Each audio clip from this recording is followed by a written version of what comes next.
What is up, everybody? Welcome to yet another episode of Father Dynasty. I'm your fatherly host, Chew, here in the manhole, here to talk a little fatherhood and a little dynasty fantasy football. And boy, it's been too long. It's been too long. I got my seasoned veteran, my partner in trades. It's been so long that actually, since the last time he was on, I've joined 2 leagues with him in fantasy football. It is indeed the one, the only Jacob Ridgway. How are you doing, buddy?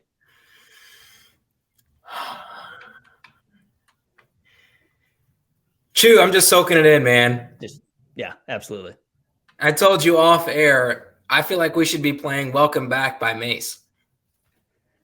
It is indeed a welcome back and glad to have you. It is not as though we haven't been speaking fantasy football and many other things behind the scenes. Facts. So if anything, this is indeed a build up and in true form. We do start here with a roast me or toast me, one that I hope is one of your favorites. I do very much indeed enjoy the nomenclature which you choose to either roast or toast. So let's get into it and do a little roast me or toast me. I roasted you to your face. I may have just roasted you behind your back. Going back and listening to some audio, I forgot entirely that Tyler said that, but I could not include that. So that was Tyler giving me a firm roast in that moment. Roast me or toast me, we have 2, and we may indeed have a bonus one, which actually happened since I had sent you the initial script. Hopefully it's maybe your favorite one.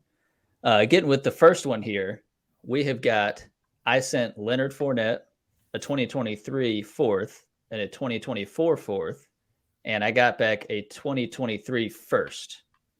So what are your thoughts, questions, concerns, and is it a roast or is it a toast? Let's dive right into the deep end, brother. Full steam ahead with the toast. In a Superflex dynasty, quarterbacks will push down talent in the first round, in my humble opinion. And so this year is kind of an anomaly because maybe Kenny Pickett went in the first round of Superflex drafts and probably didn't in terms of dynasty, did not go in the first round of non-Superflex drafts.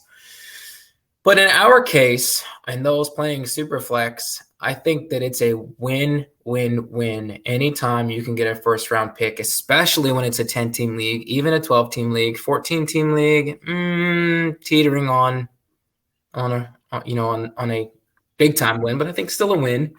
And you're giving away, toss the ancillary picks aside. A lot of Superflex or a lot of dynasties don't even go past, say, 3 rounds in the rookie draft, but we go to 5. And I think for those picks, you toss them aside and you say, hey, I've got a first-round pick in a 10-team Superflex, and I've gave up a 27-year-old Leonard Fournette. And, they say that 27 is sort of that cutoff for running backs, I think. There was a stat, I'm going to butcher this, but there was a stat I heard recently that the only 26-year-old or older in the last, I think it was the last decade, to be a top 5, granted that's a very specific number, but a top 5 full point PPR running back, McCoy at 28 years old in 2016. Okay. So, and that's 26 or older. So if it's only been done once by a 28-year-old 6 years ago, what is the likelihood that it's going to happen again? Granted, he could finish 8th and it's really successful, but I mean, you're sending him to somebody who's likely going all in for the season. So, they got what they needed out of it. But anytime, I think it's a true win. If you're not going to finish, top 3 in your dynasty, by all means, collect those first rounders and make off like a bandit.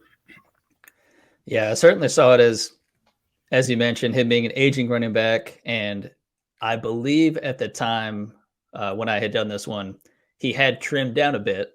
So this was maybe his most appealing.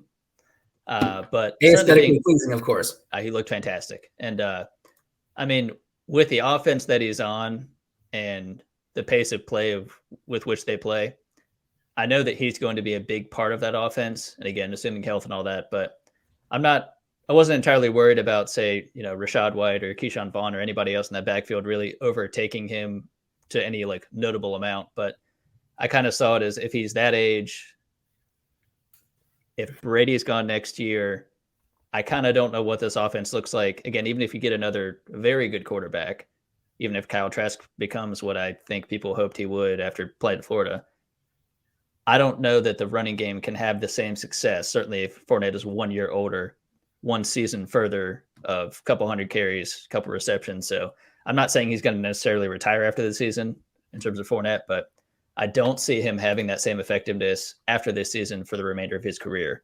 Hopefully I'm wrong for the sake of just his overall success, but I think this was probably the right time. And I think with the move I made, I don't think that it makes the person who I sent it to, I don't know that it makes their team go from I'm in the playoffs to I won the championship. So I didn't see it as like I send him Fournette and then it goes from like a 6th pick in the first round to like the 10th pick. So I don't know that it really made a big change that way. So I kind of saw it as like, I mean, I'm getting probably a mid to late, 106, 108 probably. And looking at my team, I could very much use one of those. So let's slide on over here into the second Roast Me or Toast Me. So this one is I sent Ryan Tannehill, Adam Thielen, and a 2024 second, and I got my own 2023 first back. I know, who would think that I would have traded a pick to someone else?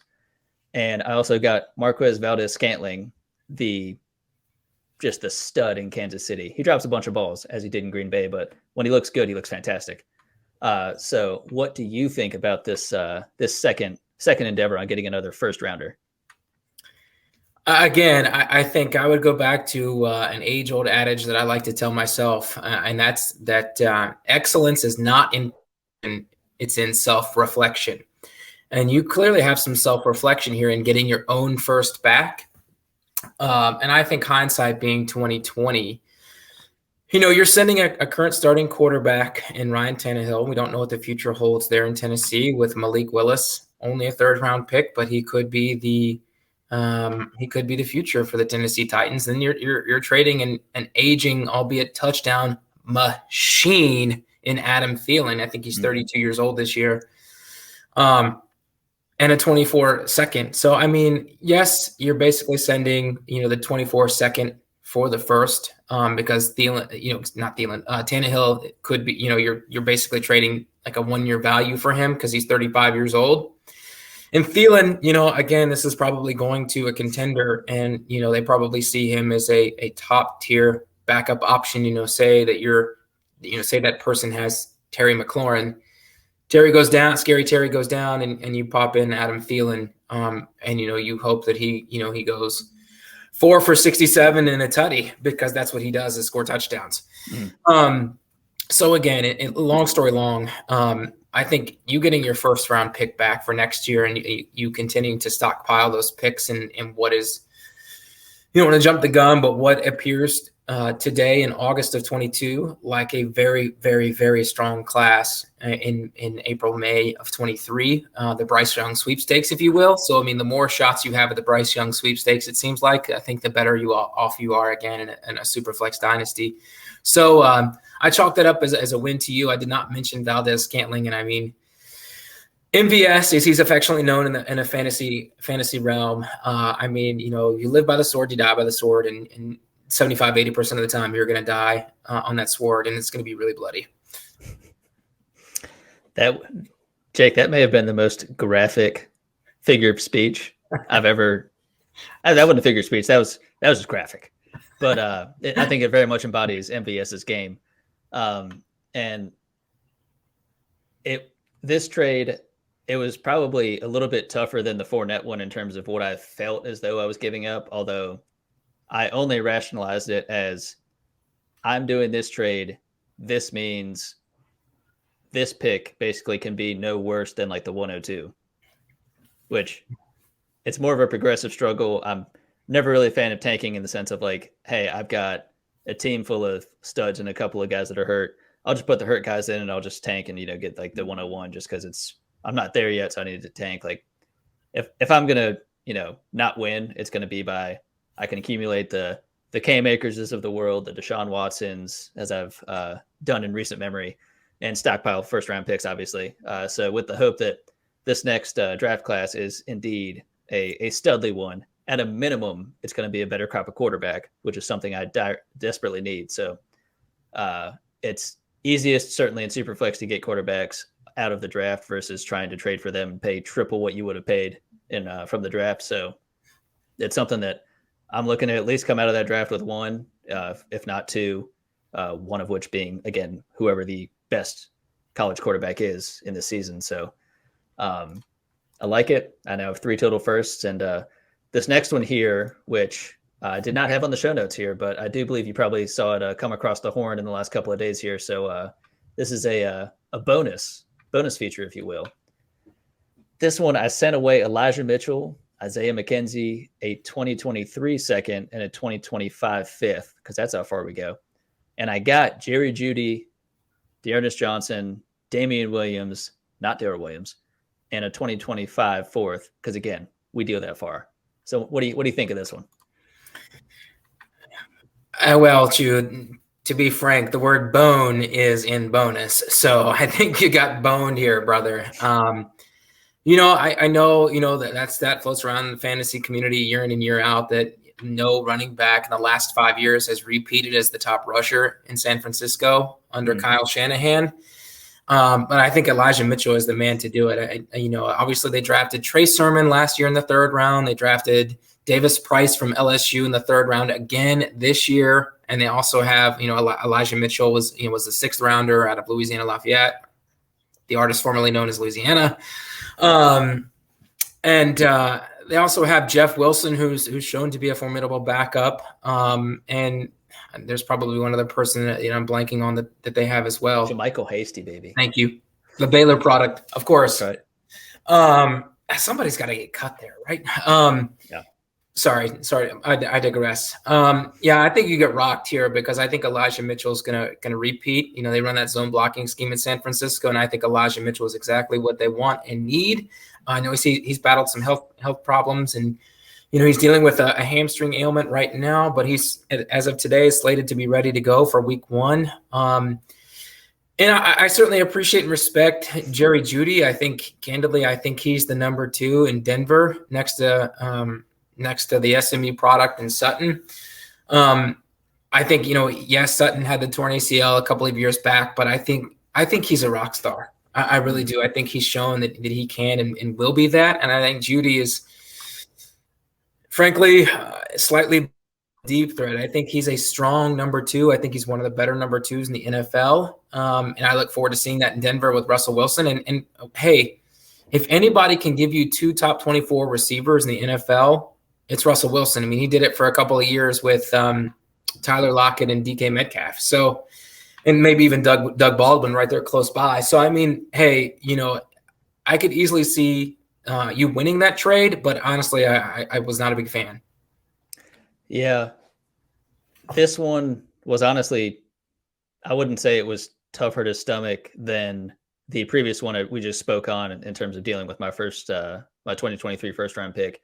Because again, there was, of course, no first rounders in this deal. There was a second, as of note, 2024. But the tough one was, I know that certainly the longevity of a wide receiver versus a running back.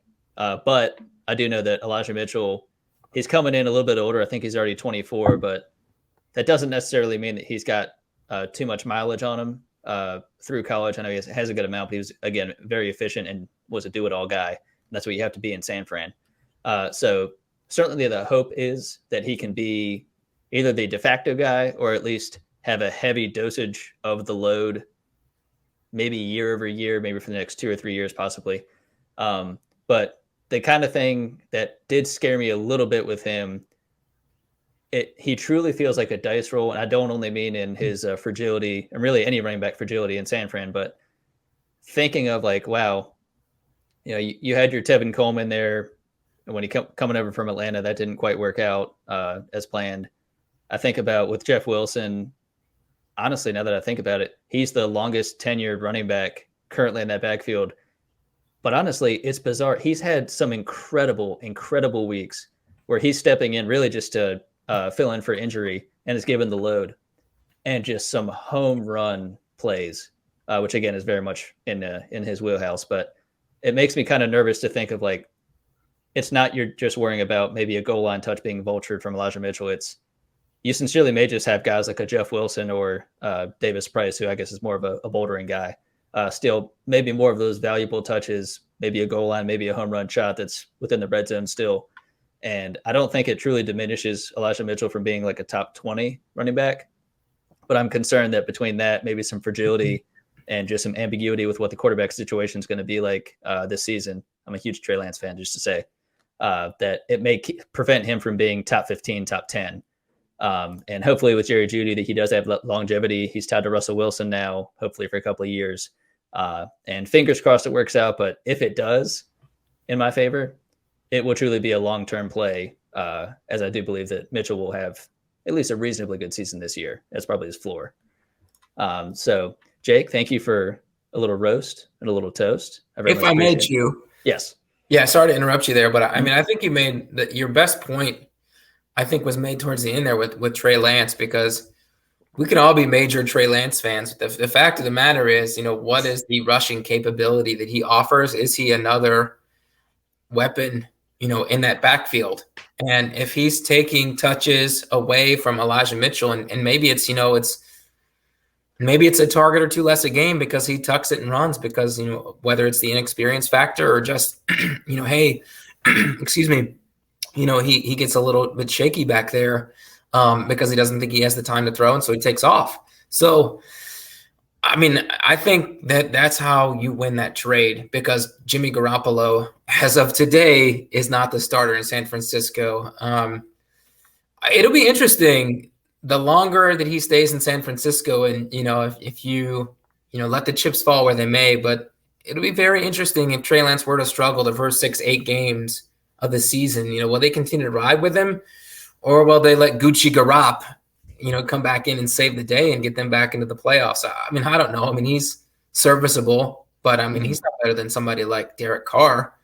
I mean, I don't know that he's better than Carson Wentz even. So, I mean, I'm going on kind of a tangent there, but I think long story long again, I think that's how you win that trade, is if Lance ends up being more of an asset on the ground and takes away some of the touchdown or frankly carries from Mitchell. Yeah, and this is not necessarily an apples to apples, maybe an apples to cantaloupe type of situation here, but I kind of viewed their situation as being, it could be that not per se in talent, but more so in situation with the offense, that San Fran is maybe a more balanced Buffalo in the sense of Josh Allen is a big-bodied, mobile, big-armed quarterback who I know they haven't got an incredible backfield, which maybe this season that could be a different story. But in San Fran, they have had balance, and they have been able to recreate that rushing success through a bevy of different running backs. But with Trey Lance, I mean, they'd almost be foolish not to at least use him a bit in some design runs, or just kind of let him work within the confines of what his skill set is. But he does also have a great deep ball. So, I mean, it could just be a little bit of everything. And I see it being certainly much more balanced in terms of the rushing than Buffalo, but it could be very close to that. And that does very much diminish the value of what Buffalo is for the backfield. So I'm curious to see how it shakes out. And I'm not saying Trey Lance is Josh Allen, but maybe he is. And we all love a good deep ball. That's right. And speaking of deep balls, we've got this next segment here, Jake. And this is some stuff that we've talked about a little bit here. And I'm looking about happy campers.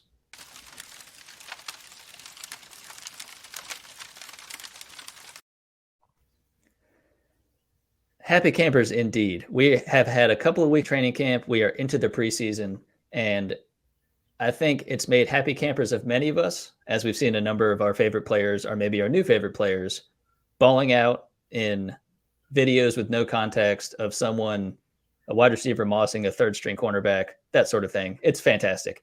And it makes you waste a third round pick on a guy that's not even going to touch the field in the regular season.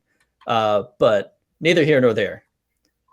I've asked you to pull together some people that you maybe liked, made you a happy camper, and you would like to see some more of, and maybe two people who you're a little less fond of, maybe because of some of this training camp news. So hit me with your first guy that you do like and made you a happy camper. Yeah, and Chu, I was given a piece of advice once. Anytime you're going to preface something, don't. I'm going to preface this, and there's a segment that Scott Van Pelt does. I don't know if he does it on his Sports Center as a Sports Center segment, but he definitely does it on his weekly podcast, and it's called "Here's What I Hate." And I hate preseason camp hype. But hey, and that's not a shot at you or the segment, because I mean, that's what, if you listen to fantasy football content, if you consume it, blogs or online articles, TV shows, doesn't matter, but that's what we've got to talk about. I mean, think about, my two guys that I had on my team last year, Marquez Callaway from the Saints and Quez Watkins from the Eagles, balled out in preseason. And then the year prior to that, I think it was Steven Sims got crazy he got loose for the Washington. They might've been the Redskins, or were they just the Washington football team 2 years ago? Irregardless, he's not even on the team anymore. And I don't think that Watkins or Callaway or even, I mean, I've got them on another deeper dynasty, and I'm not even sure that they should be rostered as much as I really do actually like those guys. But I think the point that I'm making is that since I have to pick a couple of people, I'm going to tell you one, then I'm going to hold the other. The person that I love the absolute most, that I'm really truly cheering for as a player in person, is Travis Etienne, the pride of Clemson. Obviously he had the Lisfranc surgery last year and missed the entire year with the foot injury. And Travis, he came back for a senior season at Clemson, didn't work out with the national title like he'd hoped. But he was a first-round talent, and Urban Meyer took him in the first round. And I think he has top 5 running back upside. People give him a hard time because, hey, he hasn't shown the burst that he used to have, like that quick cut mentality that he had at Clemson a few years ago. He's more of like a one cut and go guy now. And I mean, look, I think that's a bit cliche to call him. I mean, a couple of years ago, Travis Etienne was by and large the best running back in college football, and it wasn't even close. Like, in my opinion, he was Todd Gurley good at Georgia. And, once again, a long story long, Doug Peterson called him the all-star of training camp with the Jaguars. And I think that's an awesome story. And two, I think that he's going to be awesome this year. I really do. And I hope for the best for James Robinson. I think he's a really great story out of Illinois State, being undrafted and being an awesome running back a couple of years ago. Obviously, he tore the Achilles. And so he's working his way back.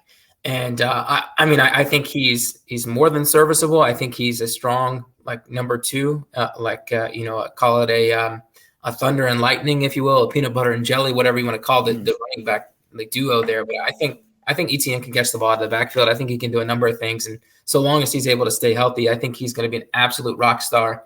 And Doug Peterson backed that up when he said that he was the all-star of camp. Yeah, him coming out in his I believe he was a senior when he came out, correct? Because remember, that was a big hubbub that he was an old guy. It's like, yeah, but he's still pretty good, though. Admittedly, I was a huge fan of Javonte Williams, hearing his story, hearing him converting from linebacker to running back and just the way he played. I did have him over Etienne, and it wasn't fair to even not be able to get to see. I wanted to see both of them together in that first season. We didn't get to see that. I know there's a lot of turmoil within the Jacksonville Jaguars organization. Of course, Urban Meyer now gone. But that could possibly be a good thing for Etienne in terms of him coming in fresh, him getting to play with a very experienced coach and Doug Peterson, who I think, pretty inventive and open with his offensive scheme. And I think just likes to get his playmakers the ball in whatever way he can. And with Etienne having that home run speed and that burst, that's exactly what he's going to do. He's going to put him in every position possible to have that home run ball. And certainly for fantasy, that'd be fantastic. And also just for a true beginning to his career in Jacksonville, I think that's going to be a great story. And I will give you my happy camper, who I think may coincide a little bit with your next one here. So Ashton Dulin. As I did a little more research on him, it was interesting to see that he is the pride and joy of a college football program in Malone University that now no longer has a football program. Go Pioneers. But he did a little bit of everything. He was a receiver, of course. He had some special team work in the NFL in his first couple of seasons. He flashed a little bit with his deep ball. he did get a couple of rushing attempts kind of as a weapon. But back in college, he was a corner. He switched over to wide receiver and just balled out. I'm certainly a huge fan, as I maybe have mentioned on this podcast before, of Alec Pierce, the guy that made Desmond Ridder look good. And I know there's a lot between after Michael Pittman, who's going to be there. There's Parris Campbell, who may or may not stay healthy. We'll see.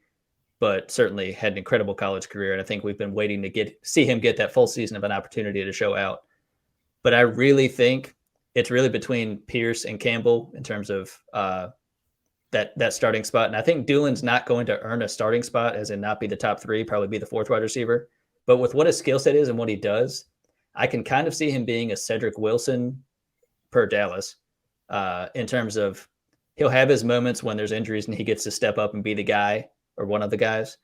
But when he's not and everyone's healthy, he can be used somewhat as a gadget guy, as a deep threat. And while that may be a little bit frustrating for fantasy, it's one of those very, very cheap guys you can get on your roster, plug in a flex if you ever need to, or have him on your roster. And after he has a big 2-touchdown week, just kind of a fluke, go ahead and sell him to someone who thinks it's actually super valuable and that's consistent. So Ashton Dulin, a guy that made me a happy camper. So Jake, I think you might have another happy camper on the Colts. I do. But at first, we kind of talked about who your happy camper on the Indianapolis Colts was going to be. And last night I was sitting having a cheeseburger with fellow league mate Tyler Daly. It was delicious, by the way. We were sitting there watching the fantasy football marathon that ESPN puts on an annual basis. And I think it's like a 24-hour marathon. And they did a live interview with Jonathan Taylor, and they asked him who Indian had stood out the most in preseason camp. And lo and behold, it was Ashton Dulin. And I thought that was pretty impressive. So, I mean, if he's standing out to Jonathan Taylor, we must have something to offer. Yes, Stu, and you touched on my guy. I think, my pride was hurt a little bit because I think you mentioned his injury history, but it is Parris Campbell, the fourth-year wideout from Ohio State, who was taken in the second round a few years ago. He's in the fourth year of his contract, and so this is a contract year for him. He's spent significant time on the injury list the last 3 years. In fact, he only played one game last year, so before he got hurt. So, but the talent is there. When he's been able to play, he's been very successful on the field. So whether it be with, Phillip Rivers, Carson Wentz briefly, now it's Matt Ryan, and he may have even had Andrew Luck for a year. He may have gone four quarterbacks in 4 different years. Anyway, and right now the story is that he's leading camp in terms of 2 wide receiver sets. He and Michael Pittman are taking the most reps, obviously Michael Pittman being the alpha, and the number 2 is Parris Campbell. He's taking the majority of the number 2 wide receiver reps with the first team offense. I did see that, your boy, Alec Pierce is taking some of those first team reps from Parris, and Parris has actually sat out a couple of days nursing a hamstring injury. So I wouldn't call it an injury. I think he's just resting a hamstring injury. So if he can stay healthy, famous last words in fantasy, I think he could be awesome this year. I really do. He's been widely talked about with the Colts preseason camp, and I'm hopeful that he can continue to stay healthy because I think that he could ball out this year and really get that strong second contract again if he can stay healthy. Yeah, the bummer with him is it's not as though it's been a preseason injury every single time. He hasn't seen a single regular season snap. He hasn't shown what he can do. He, again, of course, is, like you mentioned, has done it actually with a number of different quarterbacks. So he actually has shown in live action he can do it, at least in smaller sample sizes. And I mean, honestly, I'd forgotten that he actually did get a touch of luck, if you will. But since then, I mean, Matt Ryan. Strike one, Chew. Strike one. But no, Matt Ryan may indeed be the best ball thrower that he has had since then. And to get a full season of that, again, to get a full off season of that, in terms of getting that connection, and it certainly sounds like it's working based on the camp news. And camp news doesn't lie, ever.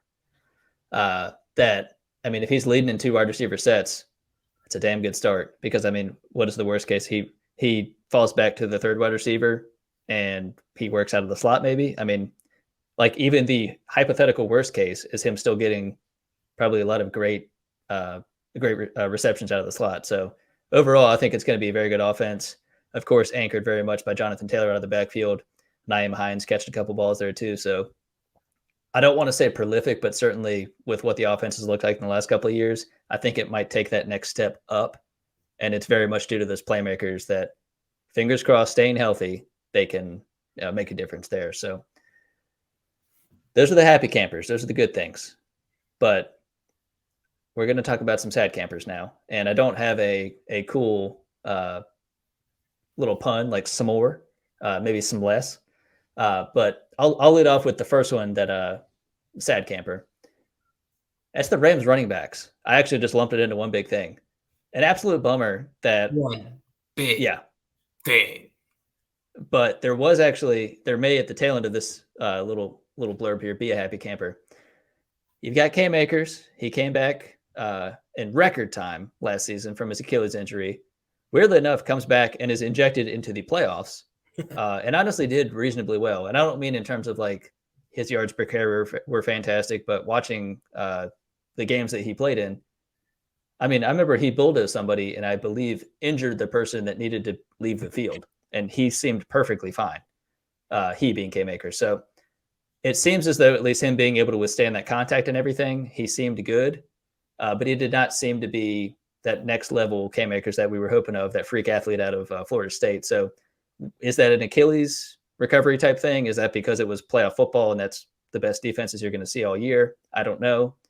Henderson, he filled in admirably for Akers last season, but he again then was hobbled later in the year. So you've got those two guys hobbled. Kyron Williams, a guy I was pretty high on. He and Tyler Algier, who will not be mentioning later in this episode, so I'll just say it now.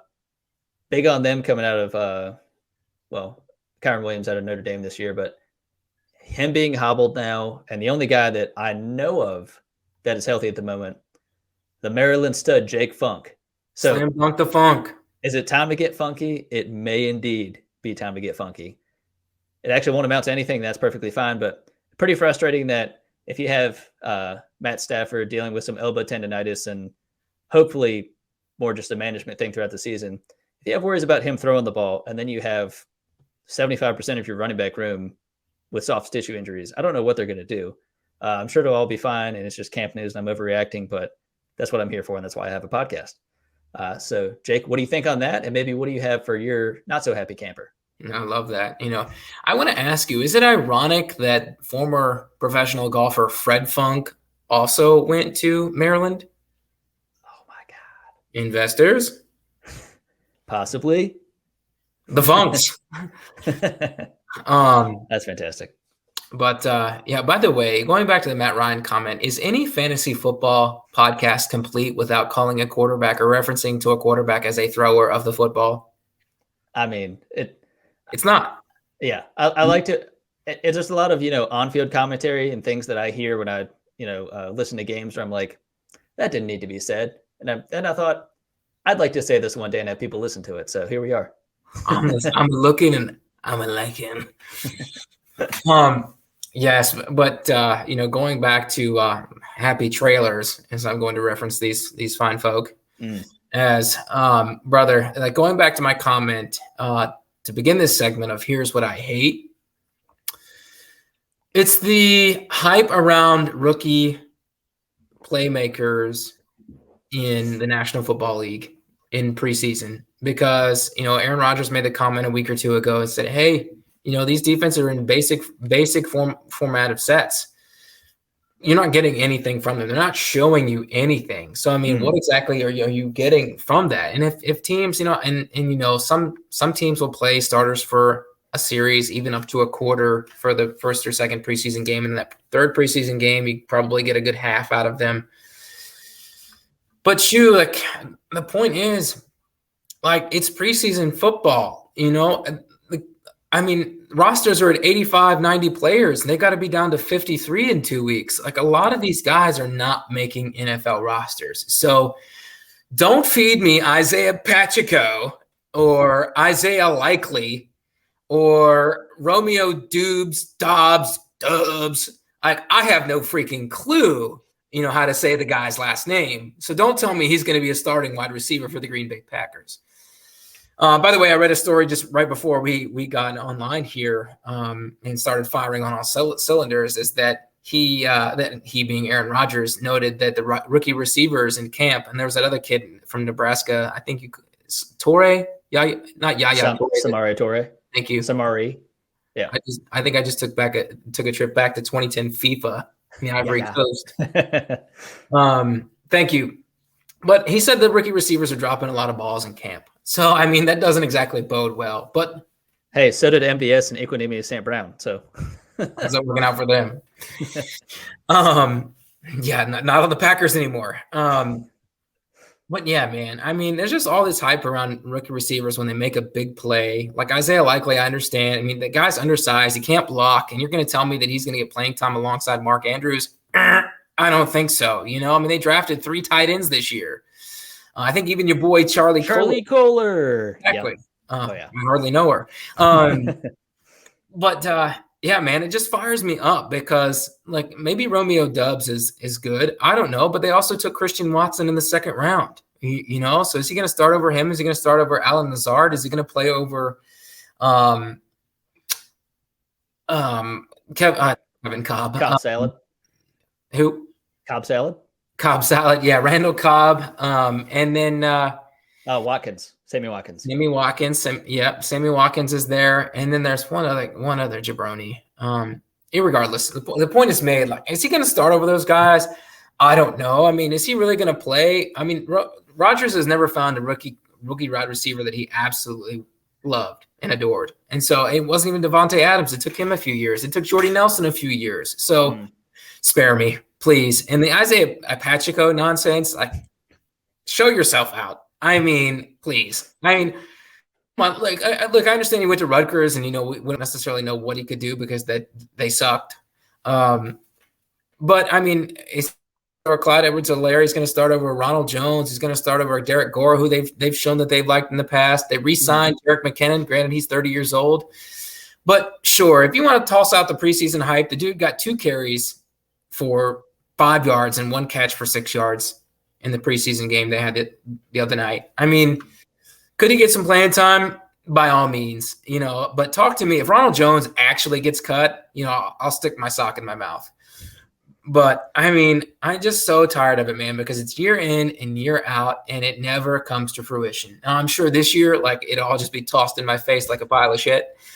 Forgive the language there, but I mean, I'm sure it'll happen. But, the saying these days is I'm here for it. I'm not here for the rookie preseason hype.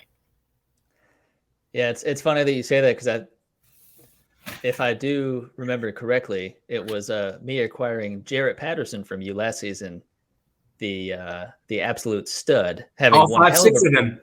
Yeah, it was one hell of a preseason, and admittedly, throughout the season, whenever he got the chance, because there was a couple people ahead of him, he did okay. That's fair, but it was not kind of like when you see the preseason, like people use the preseason hype and equate it to this is going to happen on the regular season. This person's going to have 100 all-purpose yards and maybe a touchdown. It's like, no. Extrapolate that over 17 games.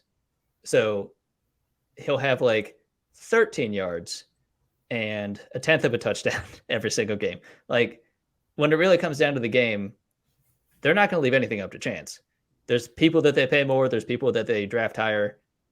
There's a reason for that. And it doesn't mean that they can't make wrong decisions and swallow their pride and start a 6th rounder at running back or something like that. But it's tough to see a lot of this preseason stuff amount to much more than just, this is a cool story. Hard Knocks is built on, like, preseason camp hype is Hard Knocks. Like, it is just Hard Knocks, but thrown on Twitter for every single team. And that is not to say that I don't love Tristan Ebner in Chicago, but that is neither here nor there. So let me go ahead and hit you with my second happy trailer, Jake, as you coined that beautifully. This one is Baker Mayfield, and I'll let that hang for a second. because I don't mean Baker Mayfield the player. I mean how Baker Mayfield has been handled since entering Carolina, because there was clearly every expectation that he was going to go to Carolina, or at a minimum that they were interested in him the entire time that he was quote unquote available. And I love the fact that they gave a conditional fifth and are paying him $2.5 million, and the Browns are still paying him like 10 and a quarter, maybe. But the fact that they got him as late as they did in the offseason, the fact that he came in and Matt Rule, the guru, and Ben McAdoo, we'll call him a guru too. Why not? I've already shit talked McAdoo so much on this podcast, but the fact that they brought him in and made it seem like it was going to be a competition, they've let this go on way too long. Like, they've already announced that Icky, the rookie, is going to be the starting left tackle. One, no shit. But two, if you're going to say that he's going to be the starting left tackle, just say that Baker's going to be the starting quarterback. Because at a certain point, how they're splitting up a lot of the stuff with, all right, Baker's going to get the ones today, next day, Darnold gets the ones that day, it doesn't really help him that much. I mean, if you're going to bring him in this late in the offseason, you want him to get comfortable. Ultimately, he's going to be saving your job at Rule. He's not. He's going to be fired before Thanksgiving. But give him the best chance to succeed possible, because clearly Baker Mayfield's ceiling is definitely higher, if not much higher, than Sam Darnold's. And I think in terms of maybe his leadership and just kind of his charisma and that sort of thing is probably what you need to inject some sort of excitement and what have you into the fan base and also into that offense as a whole, because there are some very good playmakers on that team. So that's not so much on Baker as it is everyone else on the coaching staff, focusing on Matt Rule. But that is my last happy trailer. So what have you got over there?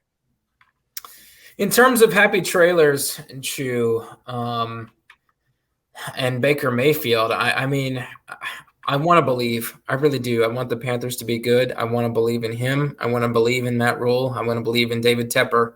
And very succinctly, they haven't given us much reason to do that in just the way they've handled business decisions on and off the field. So, ignorance is bliss, and love is blind. So I'm very hopeful that we can turn things around here in Carolina for the sake of the fan base. Yeah, I'm hoping so. I mean, realistically, I know that with the beginning of Tepper's reign, so to speak, it was kicking Rivera out the door, kicking Cam Newton out the door, bringing in Teddy Bridgewater, kicking Teddy Bridgewater out the door, bringing in Sam Darnold, more or less gently kicking Sam Darnold out the door. Revolving door. I mean, it's just at the most key positions in terms of the quarterback, the coach, what have you. If you have a revolving door at both of them, horrible. Even if you have consistency at the quarterback, but then a revolving door at the head coach, it's that quarterback. I mean, if you have no continuity, I don't care how good you are. You can't, like, if you're learning a new offense every season or every 2 seasons, it's new personalities, it's, new ways to do things. And I mean, even if, Rule is a very well-liked guy by the players and stuff, things aren't getting done. And he already let go of Brady as the OC last season. And whether that was Rule's last-ditch effort to say, no, it was the OC's fault. Let me get a real OC, Ben McAdoo, and then I'll show you that we can really do something. And admittedly, at this point, I think the strength of that team is the defense. At this, with who they've been able to assemble, the versatility of some of those guys. So we'll see where it goes. Thankfully, it's not a very difficult division outside of Tampa Bay, so they could maybe slip into a wild card. But I'm not too hopeful on that. And honestly, I don't know that I want them to do too well this season, because I really don't think Rule is the right guy for the future. So I don't want to kind of slowly rip the Band-Aid off. Rip that shit off, slap a little something on there, and let's get going. Yeah, man. The OC hires he's made are worse than the original show The OC on Fox back in the early 2000s. Boom roasted. Oh, man. Well, Jake, do you possibly have one more happy trailer that you'd like to share? Happy trailer. Chew, I feel like I'm in a pretty good place with that. If you're comfortable, I did have a bold take I wanted to get to if you're ready to move forward. But I mean, hey, I'm happy to go happy trailers. We want to continue. Jake, I would like you to be so bold with your bold take. Hot off the presses, brother. Get them while they're hot. Get your hot nuts here. Your lockjaw. Dude, we're rolling out with Albert Okwuegbunam, affectionately known in the fantasy community as Albert O, as a top 10 fantasy tight end this year. And Big O. I don't just believe it. I'm confident that it is going to happen. It will happen. Russell Wilson is there. Yes, Russell Wilson has not had a top tier tight end in Seattle outside of the ageless Peter Pan and Jimmy Graham. Luke Wilson doesn't count, and whatever, like Gerald Everett, whatever cockroaches he's had up there in Seattle. But I think that Albert O, in his third year out of Missouri, it takes tight ends 3 years in the NFL to develop into true tight ends. 1 year to block, 1 year to learn how to block, then catch, and the third year they put it all together. So I think he's going to show that he's more than capable, and it can be an amazing tight end in this league. Noah Fant is really good, and now he doesn't have to live in his shadow. And with Russell Wilson there at the helm, and Russell Wilson's got Jerry Jeudy, KJ Hamler, no longer has Tim Patrick due to the ACL injury, and of course Cortland Sutton. But I think that he's going to have some really, really strong games. And by the way, it's not hard outside of being a top 5 tight end. It's not hard to be a top 10 tight end. Really, there's only like 5 great ones. You got Kittle, Mark Andrews, Waller, Kelsey, Waller, and there's probably like a fifth that I'm blanking on. Irregardless, I digress. It's not hard to be a top 10 tight end. It is hard to be a top 5 tight end. And I think Albert Okwuegbunam has no competition in Greg Dulcich. Don't give me this BS about, hey, he's a 4th round guy, was really a 2nd round talent. He's got all the intangibles, just needs to learn how to put it out together out of UCLA. He's a former walk-on, then scholarship player, then first team all Pac-12. Like, that's awesome. That's great. Do you know how many first team all Pac-12 tight ends or first team tight ends are in the NFL now? How many of them are top 5 tight ends in the National Football League or top 10 tight ends in the National Football League? So, sure, he could be good, but he's oft injured already in camp. He's also dealing with a hamstring injury that he's not able to practice a lot. And I know he was taking first team reps, but hey, no rookie is coming in and taking all those reps at the first team and then missing the entire preseason and going to go out there and play week 1. Mm-hmm. It doesn't happen. Albert Okwuegbunam can be a star in this league in his 3rd year out of Missouri. And I fully believe that he's going to put it all together this year. That's my hot take tonight. I love that. I mean, the Big O, he did some pretty incredible things. I did love that when he was drafted by Denver, it was also with his college quarterback, Drew Lock, and he actually did get to play with him. That was my first kind of seeing how he played in college and kind of just his athletic profile. That kind of was enticing to see. It's pretty rare that a college tight end is going to be getting to play in the NFL with his college quarterback. And I mean, that is not a connection that you can replicate in many other ways. So I thought that was exciting to start, but then I was pretty concerned when it was going to be going from Drew Lock to Teddy Bridgewater for a lot of reasons. But I mean, seemingly he did pretty well with whoever was going to throw him the ball. And it was oftentimes opportunity not always there, again, with Noah Fant being in front of him. But like you were saying, it's been a couple of years now. This is as good a time as any for him to have just the best opportunity, the biggest runway. And even if it were in some weird scenario that it wasn't Russell Wilson throwing him the ball, but Fant wasn't there, I would already believe that he was going to have a good chance to not be top 10 necessarily, but certainly get into the top 15, top 17. But if you're going to put Russell Wilson at the helm, if you're going to give him a full offseason to play together, and really tough to hear it, but if you're going to see Tim Patrick go down this early in the preseason, they're immediately going to look for who's the guy that's going to step in, who's the big-bodied guy that we can trust to work in the red zone and in the seam and that sort of thing. And I know they got the big bodies of Cortland Sutton and Jerry Jeudy to an extent, but it's the Big O, baby. He's stepping up and he's stepping in. You got that right, Jake. You got that right. And if I can be so bold, and I don't know that you're going to like this one, but I think it's pretty balanced. My hot take, somewhat supported with some news that I've read in the last couple hours. Kenneth Walker will be outscored by Rashaad Penny in PPR. It's assuming they're both healthy, which after hearing today, apparently Kenneth Walker does have a hernia issue that he's going to be dealing with, although apparently they're saying he should be good for week 1, hopefully.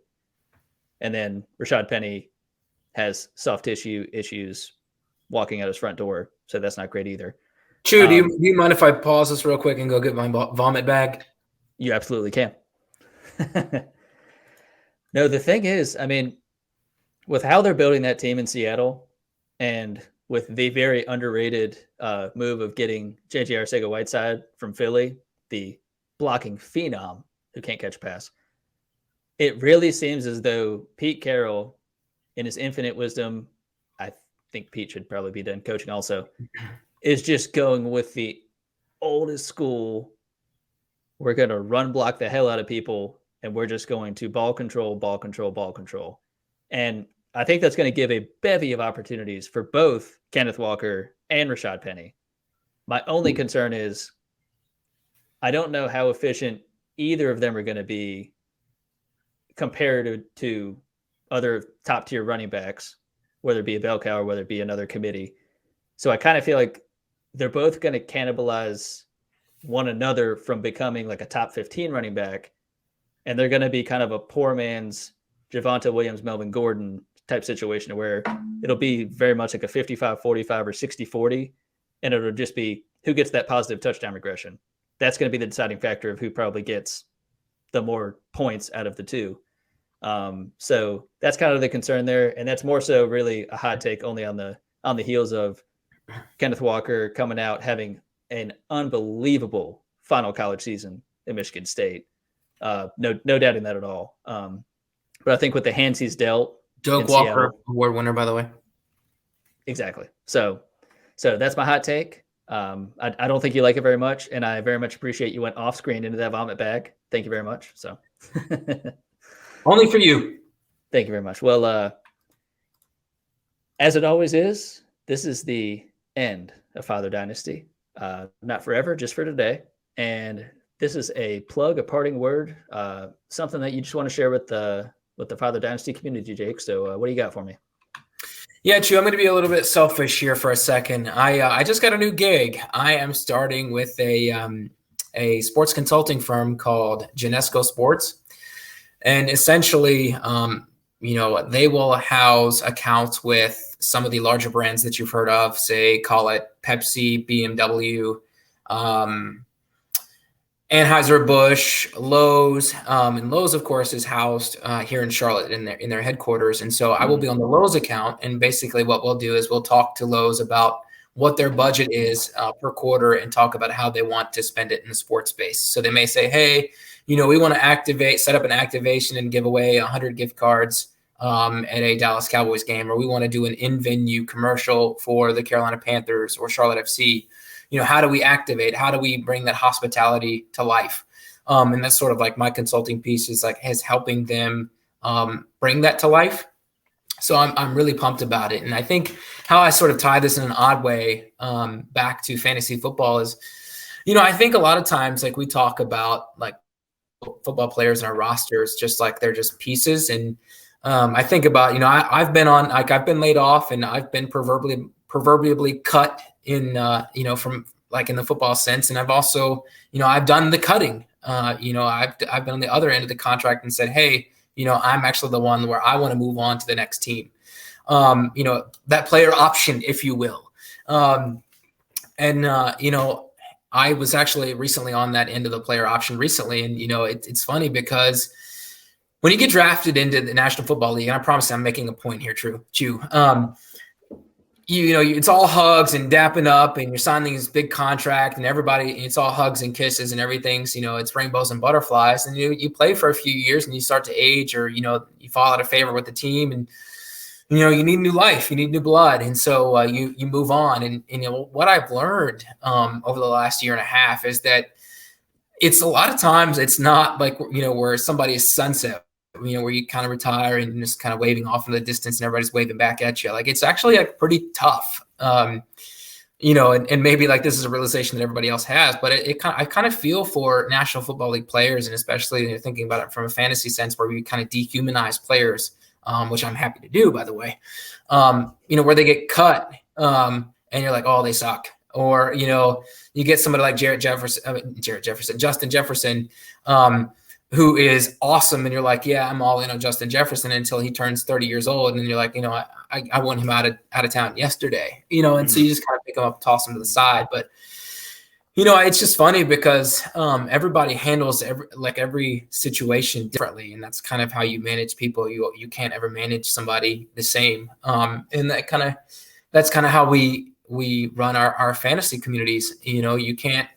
The way you approach me for a trade is not the way I approach Mike for a trade, or the way you go about like one roster in Superflex is not how you go about it in half-point PPR in another league, in a 12-team league per se. Mm-hmm. So my diatribe is just to say I'm pumped to start with Janesco. It's been a long story in the making. It's exactly what I want to be doing right now. And I appreciate you allowing me to share that with some listeners. But also just a plug for fantasy football. Let's continue to humanize players when we can, and not just treat them as pieces.